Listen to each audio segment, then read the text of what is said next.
నమస్తే, welcome to I dream news. So I dream వారి dream job కార్యక్రమానికి స్వాగతం. సో మనం చూసుకున్నట్లయితే అట్ ప్రెసెంట్ కాంపిటేటివ్ ఎగ్జామ్స్ అనేవి చాలా జరుగుతూనే ఉన్నాయి. సో వాటికి ప్రిపరేషన్స్ ఏ విధంగా అవ్వాలి, ఎస్పెషల్లీ యూపీఎస్సీ, అలాగే ఏపీఎస్సీ అండ్ అలాగే తెలంగాణలో కూడా గ్రూప్స్ ఎగ్జామ్స్ త్వరలోనే జరగబోతున్నాయి. కాబట్టి వీటికి సంబంధించి ఎగ్జామ్స్కి ఏ విధంగా ప్రిపరేషన్ అనేది ఉండాలి, ఏ విధంగా షెడ్యూల్ చేసుకోవాలి, అసలు పేపర్స్ అనేవి ఏ విధంగా ఉంటాయి, 1 by 1 వాటికి సంబంధించిన అన్ని డీటెయిల్గా మనకి ఎక్స్ప్లెయిన్ చేయడానికి ఈరోజు మనతో పాటు ఉన్నారు దాసరి వినయ్ కుమార్ గారు, CSAT ఫ్యాకల్టీ అనమాట. సో వారిని అడిగి మరిన్ని విషయాలు మనం తెలుసుకుందాం. నమస్కారం అండి. సో అట్ ప్రెసెంట్ మనం చూసుకున్నట్లయితే నిజంగానే గ్రూప్స్ ఎగ్జామ్స్కి సంబంధించి ప్రిపరేషన్స్ చాలా ఉన్నాయి. అంటే జాబ్స్ వచ్చేసి వేలల్లో ఉంటే కానీ దానికి ఎగ్జామ్స్ రాసే వాళ్ళు లక్షల్లో ఉంటున్నారు. సో చాలా తక్కువ మందికే ఉంటుంది అండ్ కాంపిటీషన్ అనేది కూడా చాలా ఎక్కువగా ఉంటుంది. సో ఈ టైంలో ఎలా ప్రిపేర్ అవ్వాలి?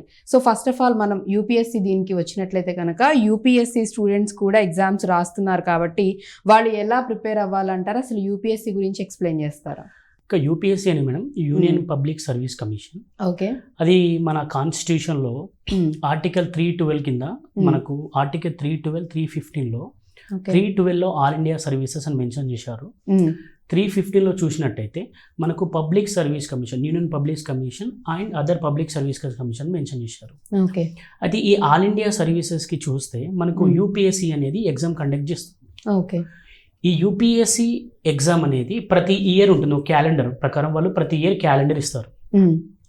ఇందులో ఈ యూపీఎస్సీ ఎగ్జామ్ ప్యాటర్న్ చూసినట్టయితే మనకు 3 అంచెలుగా ఉంటుంది. ఓకే, 3 స్టెప్స్ కింద ఉంటుంది. రైట్. ఫస్ట్ ప్రిలిమ్స్, తర్వాత మెయిన్స్, తర్వాత ఇంటర్వ్యూ ఉంటుంది. ఓకే, సో మనము ప్రిలిమ్స్ చూసినట్టయితే ప్రిలిమ్స్లో మనకు పేపర్ 1, పేపర్ 2 అని ఉంటుంది. ఓకే, పేపర్ 1లో చూసినట్టయితే మనం జనరల్ స్టడీస్ అని మెన్షన్ చేస్తాము. ఓకే, పేపర్ 2 చూసినట్టయితే CSAT అని ఉంటుంది అన్నట్టు. Okay, civil services aptitude test. Okay, అయితే ఇప్పుడు పేపర్ 1 చూసినట్టయితే మనకు పేపర్ 1లో కొన్ని డిఫరెంట్ సబ్జెక్ట్స్ ఉంటాయి. For example Geography, economy, polity, current affairs and ఇంకా చాలా సబ్జెక్ట్స్ ఉంటాయి. సో వీటిని మనము ప్రిపేర్ కావాలి. అండ్ అగైన్ కరెంట్ అఫైర్స్ కూడా మనం ఎక్కువ ప్రిపేర్ కావాల్సి ఉంటుంది. ఓకే, పేపర్ 2కి చూసినట్టయితే మనం CSAT ఉంటుంది. CSATలో మనకు ఇంగ్లీష్ ఉంటుంది అండ్ మెంటల్ ఎబిలిటీ ఉంటుంది. అయితే పేపర్ 1 అనేది 200 మార్క్స్కి ఉంటుంది. పేపర్ 2 కూడా 200 మార్క్స్కి ఉంటుంది. 2 hours ఎగ్జామ్ ఇది. ఓకే, ఈ పేపర్ 1లో చూసినట్టయితే 200 మార్క్స్కి మనకు 100 క్వశ్చన్స్ ఉంటాయి. Okay, into 200 marks. So for every wrong answer 0.333 తీసేస్తారు మనకు. ఓకే, ఓకే, నెగిటివ్ మార్కింగ్ ఉంటుంది. ఇది మనం నోట్ చేసుకోవాలి. ఇది ఓకే, 1/3 నెగిటివ్ ఉంటుంది. అదే పేపర్ 2 కూడా పేపర్ 2లో 80 క్వశ్చన్స్ ఉంటాయి. Into 2.5 200 marks. ఇది కూడా 200 మార్క్స్. ఇక్కడ కూడా నెగిటివ్ మార్క్ ఉంటుంది 1/. అంటే పేపర్ 2లో మనం చూసినట్టయితే 66.66 రావాలి. ఓకే, ఇది ఓన్లీ క్వాలిఫైయింగ్ నేచరు. దీన్ని మనం మార్క్స్ యాడ్ చేయరు. అంటే ఈ పేపర్ 2 క్వాలిఫై అయితేనే మనకు పేపర్ 1కి ఎలిజిబుల్ అవుతాము. ఓకే, సో పేపర్ 2 క్వాలిఫై కావాలంటే ఈ పేపర్ 2 అనేది చాలా ఇంపార్టెంట్. ఇది చాలా మంది స్టూడెంట్స్ నెగ్లెక్ట్ చేస్తారు. ఓకే, సో రీసెంట్గా చూసినట్టయితే మేడం మనకు పేపర్ 2లో చాలా మంది స్టూడెంట్స్ ఫెయిల్ అయిపోతున్నారు. ఓకే, ఫర్ ఎగ్జాంపుల్ 10 లక్షల మంది ప్రతి సంవత్సరం యూపీఎస్సీ ఎగ్జామ్కి అటెండ్ అవుతారు. అందులో దాదాపు 9,80,000 నుంచి 9,90,000 మంది ఫెయిల్ అయిపోతారు. అంటే పేపర్ 1లో ఫెయిల్ అవుతారు, పేపర్ 2లో ఫెయిల్ అవుతారు. ఓకే, ఇందులో దాదాపు 9 లక్షల మంది పేపర్ 2లో ఫెయిల్ అయిపోతారు. Okay, most of the people 9 లక్షల మంది ఫెయిల్ అయిపోతారు. ఎందుకని? అయితే మీరు ఎందుకని అడిగారు కదా, దానికి రీజన్ ఏంటి మేడం అంటే ఇందులో ఓన్లీ 2 రీజన్స్ ఉంటాయి. 2 రీజన్స్ మనం మెన్షన్ చేసుకుని సరిపోతుంది. రైట్. సో ఫస్ట్ రీజన్ ఏంటంటే ఓవర్ కాన్ఫిడెన్స్. నేను ఐఐటి నుంచి వచ్చాను, నేను మ్యాథ్స్ చేయలేనా? ఓకే, నేను ఎయిమ్స్ నుంచి వచ్చాను, నేను మ్యాథ్స్ చేయలేనా? సో నేను మ్యాథ్స్లో నాకు పర్ఫెక్ట్ విజన్ ఉంది, మ్యాథ్స్లో నేను చేయగలుగుతాను, నేను టాపర్ని, నేను 10th టాపర్ని, ఇంటర్లో టాపర్ని, బీటెక్లో టాపర్ని, సో నేను తోపు అని ఒక ఫీలింగ్ ఉంటుంది అన్నట్టు. సో దానివల్ల ఏమవుతుంది, ఎగ్జామ్లో ఆ క్వశ్చన్ ట్యాక్లింగ్ అనేది ఇంపార్టెంట్. మనం అకాడమిక్లో ఎంత తోపు అయినా కూడా కాంపిటేటివ్ ఫీల్డ్కి వచ్చేవరకు ఆ ప్రిపరేషన్ స్ట్రాటజీ వేరు, ఈ ప్రిపరేషన్ స్ట్రాటజీ డిఫరెంట్ ఉంటుంది. ఇది ఆస్పిరెంట్స్ గుర్తుపెట్టుకోవాలి. అయితే రెండోది వస్తే లో కాన్ఫిడెన్స్. మనం ఓవర్ కాన్ఫిడెన్స్ కూడా మాట్లాడుకున్నాము, ఇప్పుడు లో కాన్ఫిడెన్స్. లో కాన్ఫిడెన్స్ ఫర్ ఎగ్జాంపుల్, ఒక విలేజ్ నుండి రూరల్ నుంచి వచ్చే అబ్బాయి ఉంటాడు. సో అటెంప్ట్ చేశాడు, సీరియస్ చదివాడు, అతనికి స్ట్రాటజీ తెలియదు, ఎగ్జామ్ ఎలా తెలియదు. సో ఆ అబ్బాయి ఏం చేస్తాడంటే ఆ క్వశ్చన్ పేపర్ చూడడంతోనే నాకు ఎట్లా మ్యాథ్స్ రాదు కదా, నాకు ఎట్లా ఇది రాదు అని ఇంగ్లీష్కి వెళ్ళిపోతాడు. ఇంగ్లీష్ చూస్తే అది ఇంకా ఆక్స్ఫర్డ్ డిక్షనరీలో లేని పదాలు కనబడతాయి వాళ్ళకి. ఇదేంటి ఇలా ఉందని చెప్పేసి నర్వస్ అయిపోతాడు. సో ఇదేంటి, ఇది లో కాన్ఫిడెన్స్. అంటే మన యూపీఎస్సీ అనే యూపీఎస్సీలో ఉన్న సెకండ్ పేపర్ ఫిలిమ్స్లో ఓవర్ కాన్ఫిడెన్స్, లో కాన్ఫిడెన్స్ అంటే ఒక సింపుల్ పెండిలము, ఓవర్ కాన్ఫిడెన్స్, లో కాన్ఫిడెన్స్, లో కాన్ఫిడెన్స్, ఓవర్ ఇలా ఆర్సిలేట్ అవుతూ ఉంటుంది. ఈ రెండింటి మధ్యలో పేపర్ ఉంటుంది, సీసాట్ పేపర్. అది కన్ఫర్మ్ ఏ ఇయర్ అయినా కూడా. ఫర్ ఎగ్జాంపుల్ ఈ 2023 జరిగిన ఎగ్జామ్లో మ్యాథ్స్ నుండి ఒక 45 క్వశ్చన్స్, ఇంగ్లీష్ నుండి 35 క్వశ్చన్స్ వచ్చాయి. ఓకే, మనకి ఇంగ్లీష్లో మనం అందరం ఏమనుకుంటారంటే, అంటే ఇది బయట ఉంటుంది, బయటకి ఇది ఒక నోషన్ ఉంటుంది. ప్రిపరేషన్కి వచ్చిన యాస్పిరెంట్స్ని కొంతమంది డైవర్ట్ చేస్తారు. ఏ విధంగా అంటే ఇంగ్లీషు ప్యాసేజ్ లాగా ఉంటుంది, మీరు చదువుకొని వెళ్ళిపోవచ్చు, ఇబ్బంది ఉందంటారు. అది కాదు మేడం కేసు. ఇప్పుడు వీఆర్ ఇన్ 2023-24, 2004-5-6లో అంటే ఆ విధంగా పేపర్ వచ్చే ఛాన్స్ ఉంటుంది. కానీ ఇప్పుడైతే they are come up with the new questions, new type of questions, inference అని, అజంప్షన్ అని, థీమ్ ఆఫ్ ద ప్యాసేజ్ అని, ఈ విధంగా అన్ని ఉంటాయి. మనకు ఉన్నది 2 hours. ఆ 2 hoursలో మనం 80 క్వశ్చన్స్ చదవాలి. ఆ 80 క్వశ్చన్స్ బబ్లింగ్ చేయాలి, అటెంప్ట్ చేయాలి, బబ్లింగ్ చేయాలి. ఒక క్వశ్చన్ బబ్లింగ్ చేయడానికి మినిమం 10 seconds పడుతుంది. అది బయటికి వెళ్ళకూడదు, మళ్ళీ బబ్లింగ్ నుండి రౌండ్ సర్కిల్ నుండి బయటికి వెళ్ళకూడదు. అంటే 10 seconds అంటే అక్కడ 80 క్వశ్చన్స్ దాదాపు 800 seconds. 800 seconds అంటే 10 to 15 minutes అక్కడనే పోతుంది, మనకు టైం సరిపోదు. సో ఇక్కడ ఏమవుతుంది, దీనివల్ల చాలా మంది ఫెయిల్ అయిపోతున్నారు. ఇంకోటి ప్యానిక్ కావడం. ఎగ్జామ్లో సీసాట్ పేపర్ చూడడంతోనే చాలా మంది ప్యానిక్ అవుతున్నారు. అంటే ఏంటి క్వశ్చన్ ఇంత టఫ్ ఉంది, నేను జిఎస్ ఇంత గట్టిగా ప్రిపేర్ అయ్యాను, నేను ఐఏఎస్ కాలేనా, ఐపీఎస్ కాలేనా, ఐఆర్ఎస్ కాలేనా, ఆ ఎగ్జామ్లో ఈ విధంగా ఆలోచించారు. ఓకే, అక్కడ లాజిక్ ఉంటుంది కానీ బట్ అదంతా ఆ లాజిక్ గుర్తురాకుండా టెన్స్ అయిపోతూ ఉంటారు. సో ఇక్కడ ఏమవుతుందంటే నేను కాలేని ఒక ప్యానిక్ సిచ్యువేషన్కి వెళ్ళిపోయి ఆ ఎగ్జామ్ మూడంతా డిస్టర్బ్ అయిపోతుంది మైండ్. ఓకే, సో తెలియని వాటితో పాటు తెలిసినవి కూడా పోతే అక్కడ ఇబ్బంది అవుతుంది. అది నిజం. సో ఇక్కడ మెయిన్గా ఆస్పిరెంట్స్కి నేను ఇచ్చే సజెషన్ ఏంటంటే, మీరు పేపర్ 1 ఒకటే కాదండి, పేపర్ 2 అనేది చాలా ఇంపార్టెంట్. రైట్, అందరూ పేపర్ 1 నేను ఎకానమీ బాగా చదువుతాను, హిస్టరీ బాగా చదువుతాను, జాగ్రఫీ బాగా చేస్తాను, నేను పాలిటీ కాన్స్టిట్యూషన్లో నేను ఎక్స్పర్ట్. నువ్వు ఎంత ఎక్స్పర్ట్ అయినా కూడా క్వాలిఫై కాకుండా నీకు ఫస్ట్ పేపర్ అనేది ఎవరు దాన్ని క్వాలిఫై అవ్వకుండా ఫస్ట్ వన్ అనేది పరిగణలోకి తీసుకోరని చెప్తాను. అంటే నా సజెషన్ ఏంటంటే సీసాట్ మీద ఎక్కువ ఫోకస్ చేయండి. సీసాట్ అనేది చాలా ఇంపార్టెంట్. సో మ్యాథ్స్ని చూసి మనం ఎప్పుడు భయపడకూడదు. Okay, so maths book is full of problems. At the same time it contains the solution also. అవును, బట్ చాలా వరకు sorry to interrupt you, mathematics కి సంబంధించి ప్రతి ఒక్కళ్ళు కూడా స్కూలింగ్ నుంచే చెప్తూ ఉంటారు, దానికి చిన్న లాజిక్ అనేది ఉంటుంది మ్యాథమెటిక్స్ కి. బట్ అది తెలిసిందంటే కనుక ఎనీ టైప్ ఆఫ్ ప్రాబ్లం ఏ దానికైనా కానీ సొల్యూషన్ ఆన్సర్ అనేది చాలా ఈజీ ఉంటుంది. బట్ అది తెలుసుకోగలగాలంటే అది తెలుసుకోగలగాలి మేడం. అంటే ఇప్పుడు మనకు అకాడమిక్స్ లో ఉన్న క్వశ్చన్స్, ఇక్కడ ఉన్న క్వశ్చన్స్ డిఫరెంట్ మేడం. ఇక్కడ వచ్చే క్వశ్చన్స్ లో ఆల్రెడీ లాజిక్ ఉంటుంది. ఆ లాజిక్ అనేది మనం క్యాచ్ చేయాలి. మనం ఒక ఆ థ్రెడ్ అనే ఒకటి మనకు తెలిసే ఆన్సర్ వచ్చేస్తుంది. దట్ టు ఆ స్మాల్ టైం పీరియడ్ లో 1 minute లో చేయగలగాలి. అంటే 1 minute లో మీరు అక్కడ అబ్జర్వ్ చేయండి, 1 minute కదా అని ఆలోచిస్తాం, బట్ ఆ 1 minute లో 15 seconds బబ్లింగ్ అయిపోతుంది, ఇంకా 45 seconds ఉంటాయి. ఓకే, సో ఆ 45 seconds లో మన క్వశ్చన్ ట్యాకిల్ చేయాలి. రైట్, చదవాలి అండ్ మనం ఏంటనేది ఆలోచించగలగాలి. సో అది ఎలా వస్తుంది అంటే practice makes man's perfect. So without practice మనం ఎవరం దేవుళ్ళం కాదు. ఇక్కడ క్వశ్చన్ చూడడంతోనే we are not robots, we are not ChatGPTs. So మనం ఎంత ప్రాక్టీస్ చేస్తే అంత వస్తుంది. సో నా సజెషన్ ఏంటంటే ఆస్పిరెంట్స్కి focus on the CSAT first. Okay, so మీరు ఎకానమీ బాగా చదవచ్చు, ఒక్కొక్క ఆస్పిరెంట్ ఒక్కొక్క సబ్జెక్ట్లో ఎక్స్పర్ట్ ఉంటారు మేడం. సో ఇది ఎప్పుడు వస్తుందంటే మనకు 10th ఇంటర్ ఉన్న బేసిక్స్ నుండి వస్తుంది. ఫర్ ఎగ్జాంపుల్ ఒక ఆస్పిరెంట్ పాలిటీలో ఎక్స్పర్ట్ అయి ఉంటాడు, ఒక ఆస్పిరెంట్ ఎకానమీ ఎక్స్పర్ట్ అయి ఉంటాడు, ఒక ఆస్పిరెంట్ హిస్టరీలో ఎక్స్పర్ట్ అయి ఉంటాడు. ఓకే. సో అన్ని ఈక్వల్ బ్యాలెన్స్గా చదవాలి మనం, అప్పుడే మనం ఒక అడ్మినిస్ట్రేటర్ అవుతాం. ఓకే.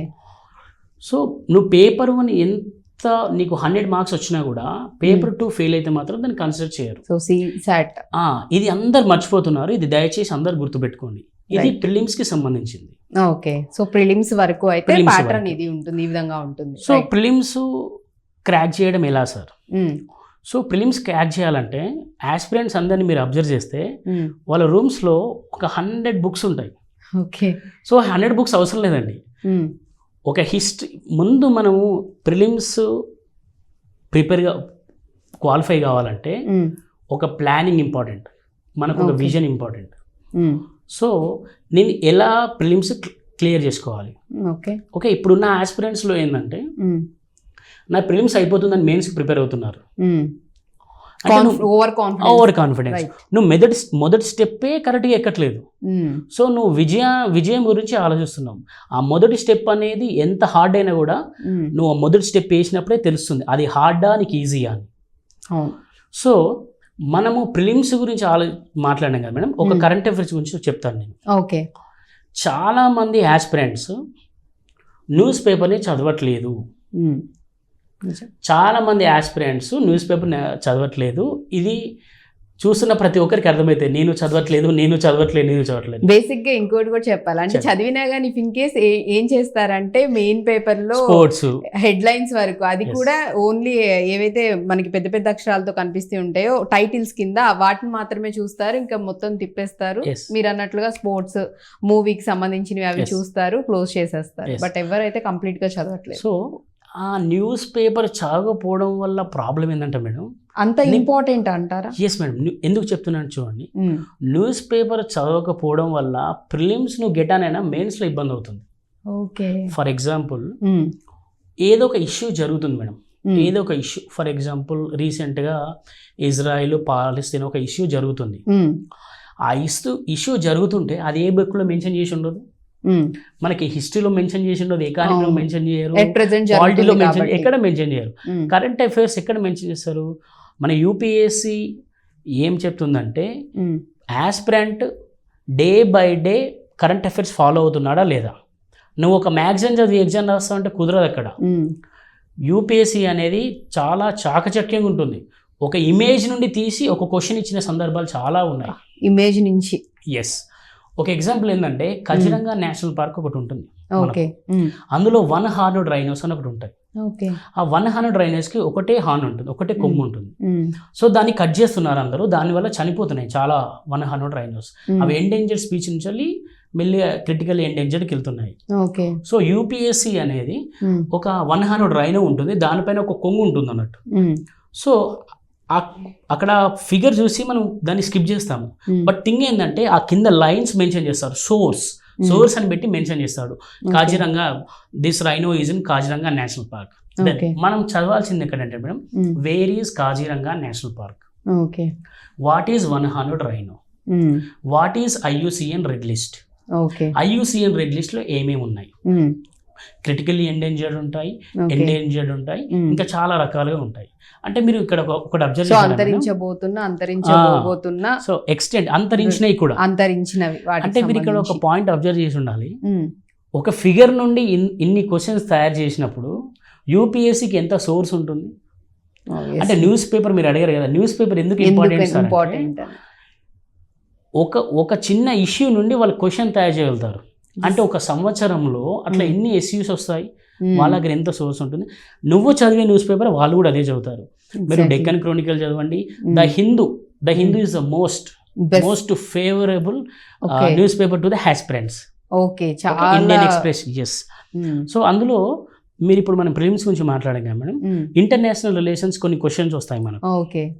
ఫర్ ఎగ్జాంపుల్ పాలస్తీనా, మనం ఇజ్రాయెల్ గురించి మాట్లాడుకున్నాం కదా మేడం.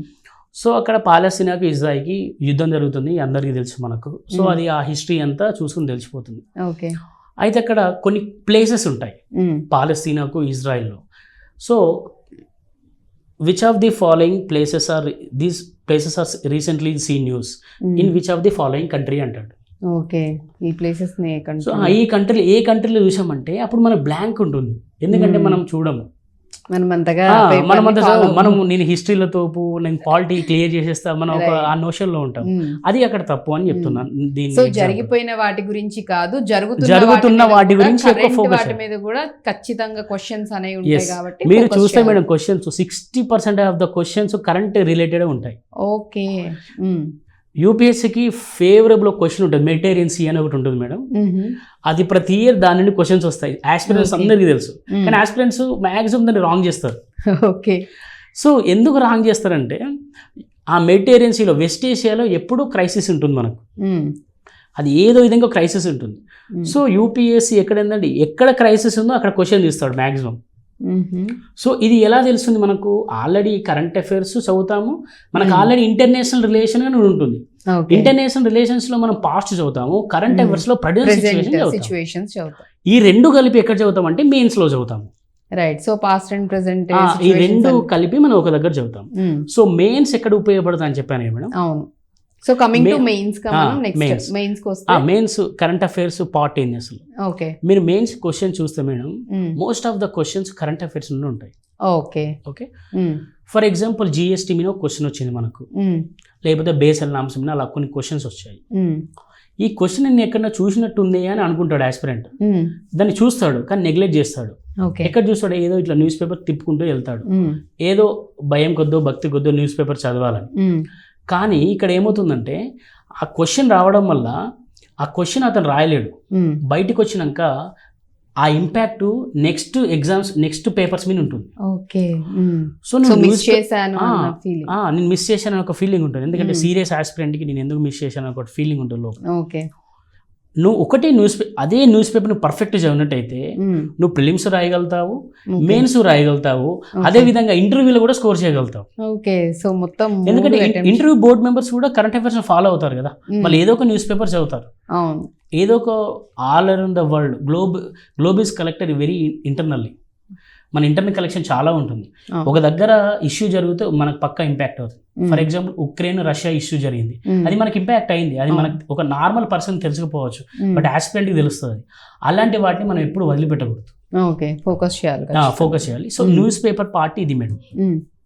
ఓకే, నెక్స్ట్ సో మెయిన్స్కి వస్తే మేడం, మెయిన్స్లో మనకు 2 క్వాలిఫైయింగ్ పేపర్స్ ఉంటాయి. మెయిన్స్కు 2 క్వాలిఫైయింగ్ పేపర్స్ ఉంటాయి. సో ఆ క్వాలిఫైయింగ్ పేపర్ క్వాలిఫైడ్ సరిపోతుంది. రెండిట్లలో 25% రావాలి. ఒకటేమో ఇంగ్లీష్ ఉంటుంది కన్ఫామ్, రెండేమో తెలుగు. మనమైతే తెలుగు తీసుకుంటాము. రీజనల్ లాంగ్వేజ్ అని ఉంటుంది, ఎవరైనా తీసుకోవచ్చు రీజనల్ లాంగ్వేజ్. అండ్ అగైన్ ఇక్కడ ఇంకొక క్వశ్చన్ కూడా, ప్రిలిమ్స్ వచ్చేసి దేనిలో ఉంటుంది అంటే మామూలుగా రీజనల్ లాంగ్వేజ్ లోనే ఉంటుందా? ప్రిలిమ్స్ వచ్చేసి ఓన్లీ ఇంగ్లీష్ హిందీలో ఉంటుంది. ఓకే, ఇంగ్లీష్ హిందీలో ఉంటుంది. మనకు అఫీషియల్ లాంగ్వేజ్ యాక్ట్ అని ఒకటి ఉంటుంది, దాని ప్రకారం ఉంటుంది. సో అగైన్ మళ్ళీ ఇక్కడ ఇంకొక డౌట్ కూడా వస్తుంది. ఇప్పుడు నార్మల్ గా గ్రూప్స్ కి చాలా వరకు ఇంట్రెస్ట్ చూపించేది, ఎక్కువ ప్రిపేర్ అయ్యేది నార్మల్ గా ఏదైతే గవర్నమెంట్ స్కూల్స్ లో, కాలేజెస్ లో, రూరల్ నుంచి వస్తారో సో వాళ్ళకి ఇంట్రెస్ట్ అనేది చాలా ఉంటుంది. అగైన్ వాళ్ళలో ఒక సందేహం, ఒక భయం కూడా ఉంటుంది. మేము చిన్నప్పటి నుంచి తెలుగు మీడియంలోనే చదువుకుంటూ వచ్చాం కాబట్టి, సో మీరు ఇక్కడ గ్రూప్స్ మనం ఈ ప్రిపరేషన్ యూపీఎస్సీ దగ్గరికి వచ్చేసరికి ప్రిలిమ్స్ ఇంగ్లీష్ లో లేదంటే హిందీలో అంటున్నారు. అదో పెద్ద టాస్క్ అయిపోతుంది కదా. సో దాన్ని మళ్ళీ ఓవర్కమ్ ఎలా చేయాలి, దానికి ఏమన్నా మళ్ళీ స్పెసిఫిక్ గా మళ్ళీ స్పెషల్ గా ఏమన్నా మనం నేర్చుకోవాల్సి ఉంటుందా అనే డౌట్ ఉంటుంది. సో దానికి ఏం చెప్తారు మీరు? సో మెయిన్ గా మనకు తెలుగు మీడియం నుండి వచ్చాను అని ఒక నోషన్ మనం పక్క పెట్టేసాలి. ఓకే, ఆ భయం ఉండకూడదు అసలు. ఓకే, ఎందుకంటే నువ్వు మనం తెలుగు మీడియం అనుకోవచ్చు, తమిళనాడు వాళ్ళు నేను తమిళ నుంచి వచ్చాను అనే ఒక ఫీలింగ్, ఆ ఫీలింగ్ పక్క పెట్టేసేయాలి. ఓకే, సో మెయిన్గా నేను తెలుగు మీడియం నుంచి చదువుకున్నాను, నాకు తెలుగు మీడియం నోట్స్లో ఒక ఫీలింగ్ ఉండకూడదు. ఎందుకంటే తెలుగు మీడియం సంబంధించి కూడా నోట్స్ చాలా ఉంటాయి. దానికి సంబంధించిన న్యూస్ పేపర్స్ ఉంటాయి, దానికి సంబంధించిన బుక్స్ ఉంటాయి. ఫర్ ఎగ్జాంపుల్ మనము హిస్టరీ అనుకోండి, హిస్టరీకి సంబంధించి మనం తెలుగు మీడియం చాలా చదివాము, దానికి సంబంధించిన Telugu medium Ambedkar open university books కూడా ఉంటాయి. అవి చాలా ఉపయోగపడతాయి స్టూడెంట్స్ కు. అంబేద్కర్ ఓపెన్ యూనివర్సిటీ బుక్స్ అనేవి చాలా ఉపయోగపడతాయి. అది ఏ ఆస్పిరెంట్ గ్రూప్స్ రాసినా కూడా ఉపయోగపడతాయి గ్రూప్స్ వాళ్ళకి. సో బట్ ఇక్కడ నేను న్యూస్ పేపర్ ఒక బైబిల్ అని నేను ఎందుకంటే మళ్ళీ ఇక్కడ ఎందుకు మెన్షన్ చేస్తున్నానంటే, నీకు ఇంగ్లీష్లో ఆ క్వశ్చన్ అర్థం కావాలంటే నువ్వు ముందు రోజు న్యూస్ పేపర్ చదివితే నీకు హ్యాబిట్ అయిపోతుంది. ఓకే, సో నువ్వు అసలు తెలుగు మీడియం నుంచి వచ్చే ఫస్ట్ ఇది భయం పోతుంది. అందరూ ఏం చేస్తారంటే మేడం ఏదో ఒక తెలుగు న్యూస్ పేపర్ చదువుతారు, కానీ నువ్వు ఇంగ్లీష్ న్యూస్ పేపర్ తీసుకొని ఒక 3 గంటలు చదవండి. డైలీ టైంపాస్కి 3 తెలుగు మీడియం స్టూడెంట్స్ గురించి చెప్తున్నాను, ఏదో రీజనల్ లాంగ్వేజ్ స్టూడెంట్స్ గురించి చెప్తున్నాను. రోజు ఒక 3 గంటలు చదవండి. కొన్ని రోజుల తర్వాత ఆ న్యూస్ పేపర్ చదివితే మనకు హెడేక్ వస్తుంది, ఈ రోజు న్యూస్ పేపర్ చదవాలి అంటే అది మనకి హ్యాబిట్ అయిపోవాలి రోజు న్యూస్ పేపర్. సో అప్పుడు ఏమవుతుంది, మనం మాట్లాడే విధానం ఏదైనా కూడా కొంచెం చేంజ్ అయిపోతుంది. మనకి ఇంగ్లీష్ వర్డ్స్ వస్తాయి. మీ ఫ్రెండ్స్తో ఇంగ్లీష్ మాట్లాడే ఏమవుతుంది, అతను ఏమనుకుని మీరు ఏం పట్టించుకోకూడదు. సో అందులో ఉన్న ఇంగ్లీష్ వర్డ్స్ని రోజు రాసుకోండి. మీరు లక్ ఉందనుకోండి, ఆ వర్డ్స్ ఏదో ఒక దగ్గర తగలొచ్చు. రైట్.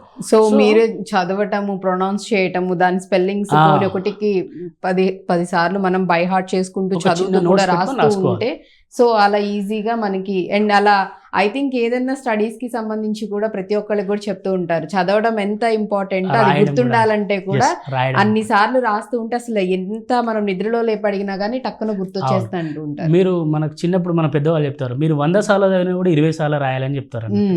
సో ఆ 20 సార్లు రాయడం అనేది ఇంపార్టెంట్. నీకు ఫస్ట్ సైడ్ రాయడం టఫ్ అనిపిస్తుంది, కానీ 20 సైడ్ రాయడము 21 సారి రాయి కూడా రాయబుద్ధి అవుతుంది మనం. సో ఈ తెలుగు మీడియం వాళ్ళకి సోర్సెస్ ఉన్నాయి ఇప్పుడు, అంటే కొన్ని ఇయర్స్ బ్యాక్ సోర్సెస్ లేకపోతే ఇప్పుడు కొన్ని ఇన్స్టిట్యూట్స్ కూడా తెలుగు మీడియంలో కోచింగ్ ఇస్తున్నాయి. అయితే ప్రిలిమ్స్ క్వాలిఫై కావాలంటే మాత్రము ఇంగ్లీష్ మీడియం వాళ్ళతో సమానంగా వీళ్ళు ఎగ్జామ్ రాయాల్సి ఉంటుంది. తెలుగులో క్వశ్చన్ ఉండదు. రైట్. సో మీరు రెండో పేపర్ చూసినప్పుడు కూడా ఇంగ్లీష్ ఉంటుంది, మెంటల్ ఎబిలిటీ ఉంటుంది. సో ఈ రెండిట్లలో కూడా ఇంగ్లీషే ఉంటుంది, కింద హిందీలో క్వశ్చన్ ఇస్తారు. ఓకే. మీరు మెయిన్స్కి వచ్చారనుకోండి, మెయిన్స్కి మీకు ఇంగ్లీష్లో మీరు ప్రిఫరెన్స్ ఉంటుంది. తెలుగు ఆప్షన్ తెలుగు కానీ ఇంగ్లీష్ ఏ మీడియంలో రాయాలనుకుంటే అప్పుడు మనకు క్వశ్చన్ వస్తుంది, అప్పుడు మనకి ఇబ్బంది ఉండదు. But most of the cases English లోనే చెప్తున్నట్లు సార్ చెప్పినట్లు మీరు ఏదైతే daily news paper, English news papers కనుక మీరు డైలీ చదువుతూ ఒక్కొక్క వర్డ్ కనుక మీరు నేర్చుకుంటూ ఉన్నట్లయితే కనుక ఐ థింక్ మీకు ప్రిలిమ్స్ అనేవి ఈజీ అవుతుంది. సో మెయిన్స్ కి వచ్చేసరికి మీ చాయిస్ అవుతుంది. అప్పుడు మీరు ఇంగ్లీష్ లో కావాలంటే ఇంగ్లీష్ లో, లేదు తెలుగులో చేసుకోవచ్చు. సో తెలుగు మీడియం నుంచి వచ్చిన వాళ్ళకి, సందేహాలు ఉన్న వాళ్ళకి ఐ థింక్ మీకు ఆన్సర్ దొరికినట్లే. సో నెక్స్ట్ వచ్చేసి మనం మెయిన్స్ గురించి మాట్లాడుకుంటే, సో మెయిన్స్లో మనకు 2 క్వాలిఫైయింగ్ పేపర్లు ఉంటాయని చెప్పాను. సో అందులో మనకు 25% రావాలి. ఒక పేపర్ 300 మార్క్స్ ఉంటుంది, 75 మార్క్స్ వస్తే సరిపోతుంది, 25% క్వాలిఫై ఉంటుంది. సో నెక్స్ట్ మనకు 5 పేపర్స్ ఉంటాయి. అందులో పేపర్ 1 ఎస్ఏ ఉంటుంది మేడం, అది 300 మార్క్స్ ఉంటుంది. పేపర్ 2, పేపర్ 3, పేపర్ 4 వీటిని కలిపి మనం జిఎస్ పేపర్స్ అంటాము. GS papers. ఎస్. అవి మళ్ళీ సేమ్ 4 పేపర్స్ ఉంటాయి. ఆ 4 పేపర్స్ 250 మార్క్స్కి ఒకటి ఉంటుంది. సో ఇవి 4 పేపర్స్లో ఒక్కొక్క సిలబస్, ప్రిస్క్రైబ్డ్ సిలబస్ ఉంటుంది. రైట్. సో తర్వాత ఇక్కడ ఆప్షనల్ అన్న ఒకటి ఉంటుంది మేడం. మీకు సర్వీస్ రావాలి అనుకుంటే నేను చెప్పాను మేడం, మీరు ప్రిలిమ్స్ క్లియర్ చేయాలంటే సీసాట్ ఏ విధంగా ఉపయోగపడుతుందో సర్వీస్ రావాలంటే ఆప్షన్ అంతా ఆ విధంగా ఉపయోగపడుతుంది. ఆప్షన్ కూడా. మీకు ఇక్కడ ఒక ఎగ్జాంపుల్ చెప్తాను. నాకు తెలిసిన ఒక ఫ్రెండ్ ఉన్నాడు. ఓకే. ఆయనది ప్రిలిమ్స్ ఇంతవరకు ఒక్కసారి కూడా ఫెయిల్ కాలేదు. 7 సార్లు ఎగ్జామ్ రాశాడు, 7 సార్లు ప్రిలిమ్స్ కాలేదు. కానీ ఆయన ఒక ఆప్షనల్ తీసుకున్నాడు. ఆ ఆప్షనల్ వల్ల అతనికి మార్క్స్ 230 నుంచి 270 వరకే వస్తున్నాయి. ఎక్కువ స్కోర్ చేయలేకపోతున్నాడు. దానివల్ల ఇంటర్వ్యూ అనేది 20 మార్క్స్, 30 మార్క్స్, మొన్న 17 మార్క్స్ ఇంటర్వ్యూ మిస్ అయింది అతనికి. అంటే ఇక్కడ చూడండి, అతను మొన్న నాతో ఏమంటున్నాడంటే, నేను ఈ ఆప్షన్ తీసుకుని ఏమైనా మిస్టేక్ చేశానా అన్న ఒక ఫీలింగ్ వచ్చింది నాకు. నేను ఈ ఇయర్ ఆప్షనల్ చేంజ్ చేస్తున్నా అని చెప్పేసి ఒక ఆప్షనల్ షిఫ్ట్ అయిపోయాడు అతను. అంటే చూడండి, మనం చేసిన చిన్న మిస్టేక్ వల్ల 7 సంవత్సరాలు అదే అతను 2వ 3వ సంవత్సరంలో రియలైజ్ అయిపోయి నేను ఆప్షనల్ చేంజ్ చేస్తే సర్వీస్ వచ్చి చెప్పలేము. అంటే ఆప్షనల్ అనేది అంత ఇంపార్టెంట్ మనకి. సో ఇక్కడ ఆస్పిరెంట్స్ ఆప్షన్ ఎలా తీసుకుంటున్నారంటే, మీరు ఇది చెప్తే మీకు నవ్వు రావచ్చు. నా ఫ్రెండ్ పబ్బాట్ తీసుకున్నాడు, నేను పబ్బాట్ తీసుకుంటాను.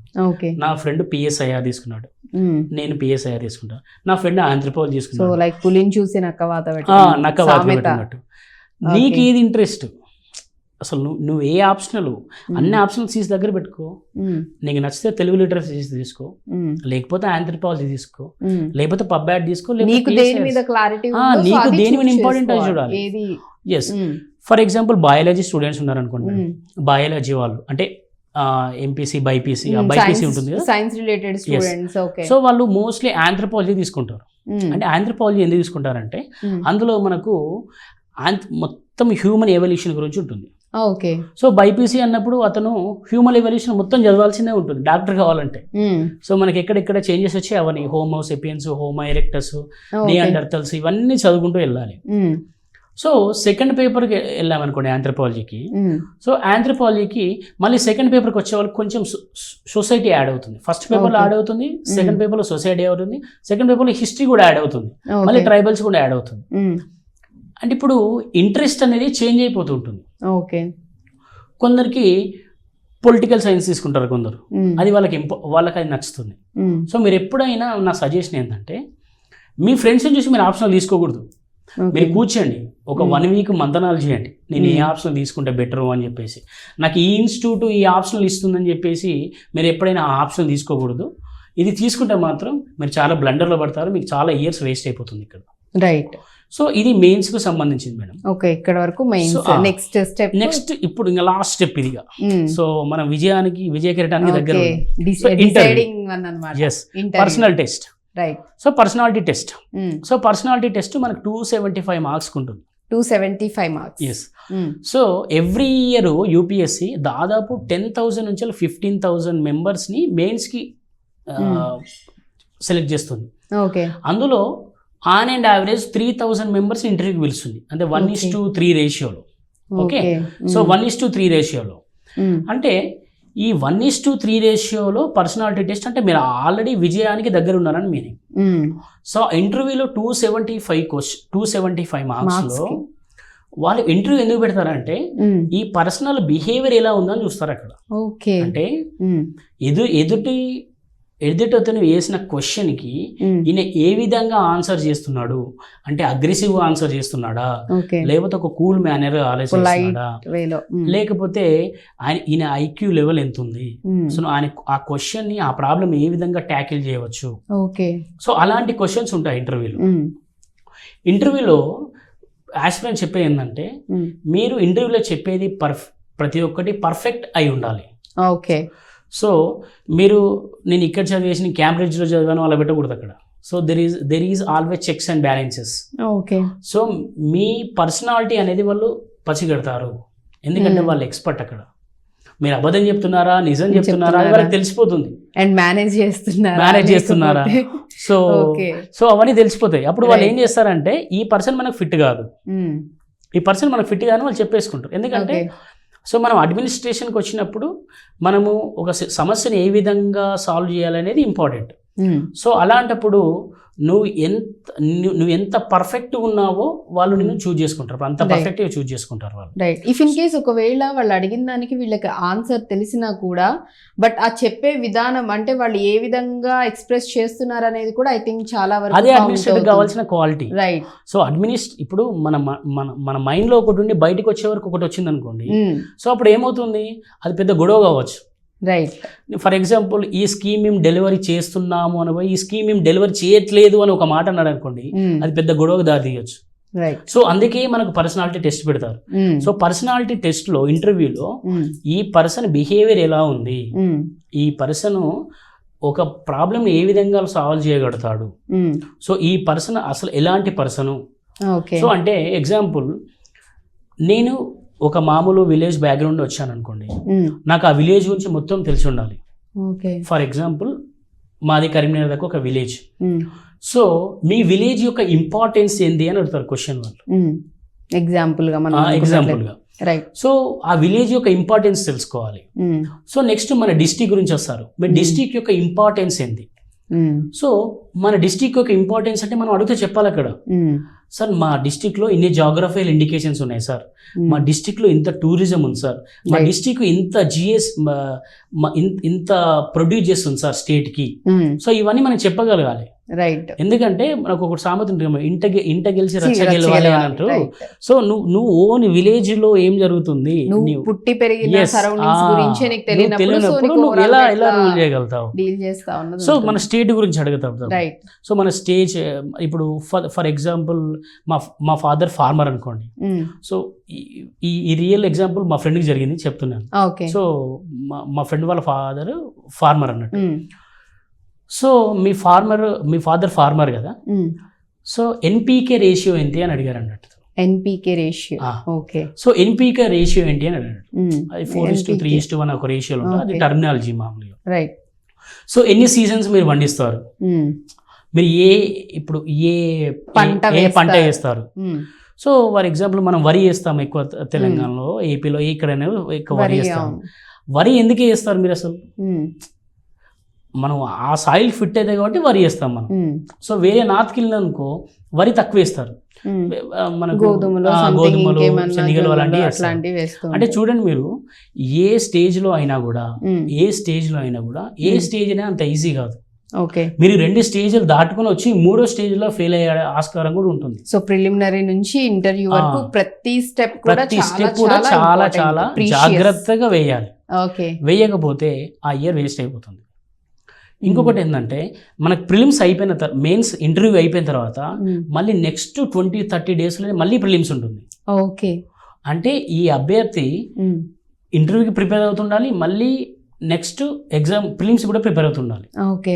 సో ప్రిపరేషన్ అనేది కంటిన్యూ ఉండాలి ఎప్పుడైనా కూడా. ఓకే. సో నేను ఇంటర్వ్యూ ప్రిపేర్ అనుకోండి, ఆ ఇంటర్వ్యూ ముందు వచ్చే వరకు మీరు ప్రిపేర్ అవుతూనే ఉండాలి, ఇక అంతే, తప్పదు. ఓకే. సో ఇంటర్వ్యూ మీరు ఫినిష్ చేసేంత వరకు కూడా ఇంటర్వ్యూ కమ్ మళ్ళీ ప్రిలిమ్స్ కి కూడా రెండింటిని బ్యాలెన్స్ చేసుకుంటూ రావాలి, చదవాలి. సో ఇంటర్వ్యూ అయిపోయిన తర్వాత అగైన్ మళ్ళీ ప్రిలిమ్స్ కి ప్రిపేర్ అవుతూ ఉండాలి. సో ఇందులో కొన్ని అవమానాలు ఉంటాయి మళ్ళీ, ఇంకా తెలియదు ఏముంది. సో 1 year అవుతుంది, ఇంకేం రాలేదు. సో ఆస్పిరెంట్స్ మెయిన్ చెప్తున్నా, గుర్తుపెట్టుకోండి, మిమ్మల్ని ఎవరు అవమానించినా కూడా కుంగిపోకండి, కుసించిపోకండి. మీ మీద ఎంతమంది రాయిలు వేసినా కూడా ఆ రాయిలు తీసి జేబులో పెట్టుకోండి, మీ పాకెట్లో పెట్టుకోండి, వాటిని ఒక గోడలాగా పేర్చండి, ఒక్కొక్క దాన్ని ఒక్కొక్క స్టెప్ లాగా మార్చుకోండి. ఎస్. సో ఎప్పుడైనా మీరు ఇబ్బంది పడక, అవమానాలు అనేవి కామను. ఏ గవర్నమెంట్ ఆస్పిరెంట్కి అయినా కూడా మీరు ఏ ఎగ్జామ్కి ప్రిపేర్ అయినా కామనే. ఏది అంత ఈజీగా రాదు. ఎందుకంటే మీరు అబ్జర్వ్ చేయండి, రాసే వాళ్ళు లక్షలలో ఉంటే జాబులు 100లలో ఉంటున్నాయి. సో అలాంటప్పుడు నువ్వు ఇట్లా రెప్పపాటులో జాబ్ పోయే ఛాన్స్ ఉంటుంది. సో మీరు ఎప్పుడు ఈ మొదటిగా ఏంటంటే మేడం, ఆస్పిరెంట్స్కి మన వాళ్ళ తల్లిదండ్రులకు చెప్పినా లేకపోతే ఎవరైనా కూడా జాబ్ ఎందుకు రాలేదు అని అడుగుతున్నారు, కానీ మా కొడుకు ఇంత కష్టపడుతున్నాడే, నెక్స్ట్ వస్తేలే అని ఒక పుష్ తగ్గిపోతుంది. ప్రోత్సాహం తగ్గిపోతుంది. అంటే ఇది కొంతమందికి జీర్ణం కాకపోవచ్చు, బట్ ఇది నిజం. ఆస్పిరెంట్స్కి అంటే మేము ఫ్యాకల్టీ కదా, మాకు వాళ్ళు మాట్లాడుతూ ఉంటారు. సో కొంతమంది పేరెంట్స్ ఆబ్వియస్లీ కూడా పుష్ చాలా మంది పేరెంట్స్ పుష్ చేస్తున్నారు, చాలా మంది పుష్ చేస్తున్నారు పేరెంట్స్. అది నిజంగా. కానీ కొందరు పేరెంట్స్ ఏంటంటే బయట వాళ్ళు చెప్పే విషయాల వల్ల సో ఇంక చాలులే ప్రైవేట్ జాబ్స్ చూసుకోమను. సో అంటే అతని ఆస్పిరేషన్ కి రెస్పెక్ట్ తగ్గిపోతుంది. రైట్. సో దాని వల్లనే సూసైడ్ జరుగుతున్నాయి. ఓకే. అది కూడా దానివల్ల సూసైడ్ జరిగిపోతున్నాయి, దానివల్లే చాలా అనార్థాలు జరిగిపోతున్నాయి. సో ఆస్పిరెంట్ ఒకటి గుర్తుపెట్టుకోండి, మీరు ప్రిపేర్ అయ్యేటప్పుడు ఎవరేమైనా పట్టించుకోకూడదండి, ఎవరేమైనా పట్టించుకోకూడదు. మీ గోల్ అనే ఇంపార్టెంట్. ఒకటి గుర్తుపెట్టుకోండి, మళ్ళీ చెప్తున్నాను, ప్రపంచం అనేది ఎప్పుడైనా కూడా గెలిచిన వాడి వెనుకనే ఉంటుంది, ఓడిన వాడి వెనుక ఎప్పుడు ఉండదు. అంటే గెలిచిన వాడు కూడా ఏదో ఒక రోజు ఓడిన వాడే. సో నువ్వు ఒక రోజు మెరవాలంటే చాలా రోజులు మనకు కాలిపోవాల్సి ఉంటుంది. సో ఆ ఒక్క రోజు కోసం మీరు వెయిట్ చేయాలి. ఫెయిల్యూర్ అనేది లేకపోతే లైఫ్ లో సక్సెస్ కి వాల్యూ ఉండదు. ఆ కిక్ ఇంపార్టెంట్ మనకు. సో ఆ రిజల్ట్ వచ్చిన రోజు ఆ ఫేస్ లో మీ కళ్ళ నుండే వచ్చే ఆనంద బాష్పాలు చూడాలని చాలా మంది వెయిట్ చేస్తున్నారు. సో ఈ ప్రిపరేషన్ స్ట్రాటజీకి సంబంధించి ప్రిపరేషన్ స్ట్రాటజీ అనేది ఏ విధంగా ఉంటుందో ర్యాంక్ కొట్టిన అతని దగ్గరికి వెళ్ళి మీరు మాట్లాడండి. టాపర్ స్ట్రాటజీస్ అని యూట్యూబ్ లో చాలా ఉంటాయి మేడం. ఓకే. సో చాలా హెల్ప్ చేస్తాయి, చాలా అంటే చాలా హెల్ప్ చేస్తాయి. ఎందుకంటే సో నేను ప్రిపరేషన్ స్టార్ట్ చేసినప్పుడు నేను యూపీఎస్సీ టాపర్ స్ట్రాటజీస్, లేకపోతే ఇప్పుడు అశోక్ నగర్కి వచ్చి చాలా మంది యూపీఎస్సీ టాపర్ స్ట్రాటజీ ఇస్తారు. ఎవరు ఇచ్చినా కూడా ఫస్ట్ చెప్పింది ఏంటంటే న్యూస్ పేపర్. అందుకే నేను ఇన్నిసార్లు న్యూస్ పేపర్ చెప్పాను కదా. సో ఎందుకంటే మనకు బైబిల్ అంటే అది మొత్తం అసలు అది అందులో ఒక్క వర్డ్ వచ్చిన వర్డ్ మిస్ కాకూడదు మనకు అసలు. సో ఆ స్ట్రాటజీ అనేది మీరు ఎన్ని సంవత్సరాలు వితౌట్ స్ట్రాటజీ మీరు ఎన్ని సంవత్సరాలు చదివినా కూడా వేస్ట్ అయిపోతుంది. స్ట్రాటజీ అనేది మనకు ఉండాలి. నెక్స్ట్ ప్లానింగ్ ఉండాలి, ఒక విజన్ ఉండాలి. ఓకేనా, నేను కావాలని ఒక దృఢ సంకల్పం ఉండాలి. అలాంటప్పుడు మీకు ఎన్ని అవాంతరాలు వచ్చినా కూడా మీరు సక్సెస్ కాగలుగుతారు. అండ్ వన్ మోర్ థింగ్, ఇక్కడ ఈ ప్రిపరేషన్ అనేది యూపీఎస్సీకి ఎన్ని ఇయర్స్ నుంచి, అంటే 10 ఇయర్స్ బిఫోర్ నుంచి స్టార్ట్ చేయాలంటారు, ఏ ఏజ్లో? ఎందుకంటే చాలా వరకు కూడా కొన్ని స్కూల్స్లో నార్మల్గా పేరెంట్స్ కూడా చిన్నప్పటి నుంచే స్కూలింగ్ నుంచే వాళ్ళని ప్రిపేర్ చేయడం ఇలాంటివన్నీ స్టార్ట్ చేస్తూ ఉన్నారు కాబట్టి, so what is the right age? అంటే ఏ ఏజ్ నుంచి, ఏ ఎడ్యుకేషన్ అయిపోయిన తర్వాత నుంచి వీళ్ళు ప్రిపరేషన్ అనేది స్టార్ట్ చేస్తే వాళ్ళకి అది చాలా హెల్ప్ అవుతుంది అంటారు? ఇక్కడ చూడండి మేడం, ఇక్కడ 2 వేస్ ఉంటాయి మనకు. ఓకే. ఫస్ట్ టైం ఏంటంటే ఎడ్యుకేటెడ్ పేరెంట్స్, అన్ఎడ్యుకేటెడ్ పేరెంట్స్ ఇద్దరు ఉంటారు. ఓకే. సో ఎడ్యుకేటెడ్ పేరెంట్స్ అయితే వాళ్ళు గవర్నమెంట్ ఫీల్డ్ ఉన్నా ప్రైవేట్ ఫీల్డ్ ఉన్నా కూడా, సో నా కూతుర్ని, నా అబ్బాయిని నేను గవర్నమెంట్ ఒక సర్వెంట్ చేయాలని చెప్పేసి వాళ్ళు 10th నుండే బూస్టింగ్ ఇస్తారు. మనం పిల్లలు అడుగుతాం కదా, నువ్వేమవుతావు అని. సో వాళ్ళు అప్పుడే చెప్పేస్తారు నువ్వు ఐఏఎస్ కావాలని ఒక నోషన్ పెడతారు అన్నట్టు పిల్లలకి. సో ఎడ్యుకేటెడ్ అయిన పేరెంట్స్, సో వాళ్ళు అప్పుడు వాడికి మైండ్లో ఉంటుంది నేను ఐఏఎస్ కావాలి. సో ఆ విధంగా టర్న్ అయిపోతాడు.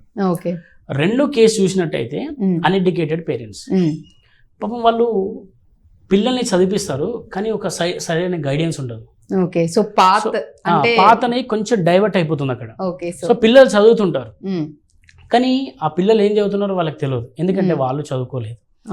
సో ఇందులో మన గైడెన్స్ ఎక్కడ దొరుకుతుందంటే టీచర్స్ దగ్గర దొరుకుతుంది. సో టీచర్స్ మన క్లాస్లో చెప్తుంటారు నేను ఇట్లా ఐఏఎస్ కావాలనుకున్నా, నేను కాలేకపోయినా, మీరు అవ్వాలి, మీరు అవ్వాలంటే ఇలా. ఇప్పుడు ఎడ్యుకేటెడ్ అయిన పేరెంట్స్ వాళ్ళకి ఏమవుతుందంటే ఇంటర్ తర్వాతనే మొదలు పెట్టిస్తున్నారు ఐఏఎస్ ఐపీఎస్ కావడానికి. అదే అన్ఎడ్యుకేటెడ్ పేరెంట్స్ వాళ్ళకు ఆబ్వియస్లీ ఐడియా ఉండదు వీటి మీద. సో వాళ్ళు ఏం చేస్తారంటే అప్పుడు నాకు స్వతహాగా ఐడియా వస్తుంది అన్నట్టు, నేను డిగ్రీ అయిపోయిన తర్వాత నాకే వస్తుంది. సో పుష్ అనేది నా ఇంటర్నల్ వస్తుంది. ఈ ఎడ్యుకేటెడ్ అయిన పేరెంట్స్ నుండి ఏమో ఎక్స్టర్నల్ వస్తుంది నువ్వు చదవాలని, బట్ అన్ఎడ్యుకేటెడ్ పేరెంట్స్ వల్ల ఏమవుతుందంటే ఇంటర్నల్ పుష్ వస్తుంది అన్నట్టు. సో ఇక్కడ ఎట్లా వచ్చినా కూడా అల్టిమేట్ గా మనం జాబ్ కొట్టడం ఇంపార్టెంట్, యూపీఎస్సీ జాబ్ కొట్టడం ఇంపార్టెంట్. సో వాళ్ళు ఇంటర్ నుండి స్టార్ట్ చేసిన, డిగ్రీ నుండి స్టార్ట్ చేసిన, ఐడియల్ టైం అయితే డిగ్రీ. సో బీటెక్ డిగ్రీ చదివే వాళ్ళకి, ఎందుకంటే మనం 10th ఇంటర్లో స్టార్ట్ చేస్తే మనం ఫోకస్ చేసేది ఐపీ మీనే ఫోకస్ చేస్తాం ఇంటర్లో. నాకు 970 రావాలి, నాకు 980 రావాలి, 990 రావాలని. అప్పుడు ఇదేం చదువుతాం, ఇదేం చదవలేము కదా. సో ఇప్పుడు మనం ఒక సినిమాని 3 గంటలు ఎందుకు చేస్తారు, 2.5 గంటలు చేస్తారంటే మన హ్యూమన్ మైండ్ 2.5 hours వరకు యాక్సెప్ట్ చేయగలుగుతుంది, అంతకు మించి ఎక్స్ట్రీమ్ వెళ్ళలేము. అది ఎంత పెద్ద సినిమా అంటే బోర్ కొడుతుంది మనకు. అలాగే ఇక్కడ ఒక 6 సంవత్సరాలు నువ్వు స్టూడెంట్ని అదే బుక్స్ చదివిస్తున్నావు అంటే అతను బోర్ కొడుతుంది ఆబ్వియస్గా. సో కొత్తదనం ఏముండదు అక్కడ. సో అలాంటప్పుడు ఏంటంటే డిగ్రీ అనేది డిగ్రీ నుంచి మనకు ఐ థింక్ ప్రాపర్ మెచ్యూరిటీ వస్తుంది. అసలు మనం ఏ పాత్ చూస్ చేసుకోవాలి, ఏ వేలో వెళ్ళాలనే నాలెడ్జ్ వాళ్ళ వాళ్ళకి ఆలోచించుకోవడం తెలుస్తుంది. ఆలోచించగలిగే జ్ఞానం అనేది కూడా మేబీ డిగ్రీ నుంచి మెచ్యూరిటీ లెవెల్ అనేది 18 years వచ్చేస్తుంది అప్పటికి. సో 18 years వచ్చేస్తుంది. సో ఈజీగా వాళ్ళకి ఎలా వెళ్ళాలి ఏంటి అనేది వేరియస్ పాత్స్ అసలు ఏమేమి ఉన్నాయి ఎవ్రీథింగ్ కూడా వాళ్ళకి ఒక ఐడియా ఉంటుంది. అండ్ రైట్ వేని కూడా చూస్ చేసుకోవడం వాళ్ళే చూస్ చేసుకుంటారు. అంటే ఇప్పుడు మన ఐడియల్ ఏజ్ ఏంటంటే 17-18 years నుంచి స్టార్ట్ అయిపోతుంది ప్రిపరేషన్. సో డిగ్రీ నుంచి ప్రిపేర్ చేసుకోవచ్చు, మన డిగ్రీ నుంచి మన ప్రిపరేషన్ స్టార్ట్ చేసుకోవచ్చు. ఆ డిగ్రీలో కూడా మనం ప్రిపేర్ ఎలా కావాలంటే ఒక ఎక్స్పర్ట్స్ దగ్గరికి వెళ్ళండి మీరు. ఏదో ఒక నామమాత్రం కొందరు ఉంటారు అన్నట్టు. సో వాళ్ళ దగ్గరికి వెళ్తే మన లైఫ్ కిల్ అయిపోతుంది. సో అంటే మనకు ఎక్స్పర్ట్ దగ్గరికి వెళ్తే ఏంటంటే నీకు ఒక గైడెన్స్ ఇస్తారు. ఎక్స్పర్ట్ ఎవరు కావచ్చు, ఇన్స్టిట్యూట్సే కాదండి. ఎక్స్పర్ట్ నీ పక్కన జాబ్ కొట్టిన ఒక అబ్బాయి కావచ్చు, ఎవరైనా కావచ్చు, గవర్నమెంట్ ఆస్పిరెంట్, ఒక గవర్నమెంట్ సర్వెంట్కి ఎవరికైనా యూపీఎస్సీ అనేది ఐడియా ఉంటుంది. అతను కానిస్టేబుల్ కానివ్వండి, లేకపోతే గ్రూప్ 4 గ్రూప్ 2 ఎవరైనా ఆఫీసర్ కానివ్వండి, ఎవరో ఒకరు కొట్టిన వాళ్ళు ఉంటారు ఆ విలేజ్లో, ఏదో ఒక విలేజ్ నుంచి వెళ్ళి. సో అప్పుడు నేను ప్రిపేర్ అవుతున్నా అనుకుంటున్నా, మీరు నాకు గైడ్ చేయండి ఎట్లా అని. సో వాళ్ళు అప్పుడు తెలిసిన వాళ్ళు ఏదో గవర్నమెంట్ కమ్యూనిటీ ఉంటుంది, అందులో గైడ్ చేయగలుగుతారు. సో ఐడియల్ ఏజ్ అయితే మనకు డిగ్రీ.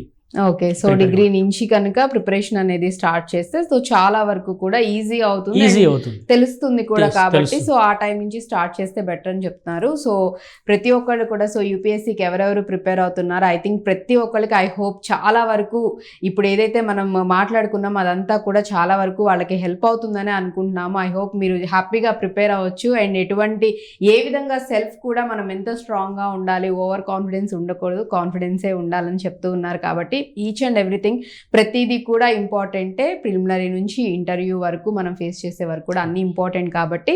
అండ్ ఇంకొకటి ప్రతిదీ అంటే ఇనిషియల్ నుంచి చెప్తూనే వస్తూనే ఉన్నారు, న్యూస్ పేపర్ రీడింగ్ అనేది చాలా చాలా ఇంపార్టెంట్ అని. సో అది మాత్రం క్లియర్గా అండర్లైన్ చేసుకోండి, చాలా ఇంపార్టెంట్ కాబట్టి. ఎవ్రీడే న్యూస్ పేపర్ చదవడం అనేది కూడా చాలా హెల్ప్ అవుతుంది. So before that thank you అండి, థ్యాంక్ యూ సో మచ్, చాలా క్లియర్గా ఎక్స్ప్లెయిన్ చేశారు. Thank you. సో చూసారు కదా, ఇది వాళ్ళ డ్రీమ్ జాబ్ కార్యక్రమం. మరో టాపిక్తో మళ్ళీ మీ ముందుంటాను. Keep watching iDream news.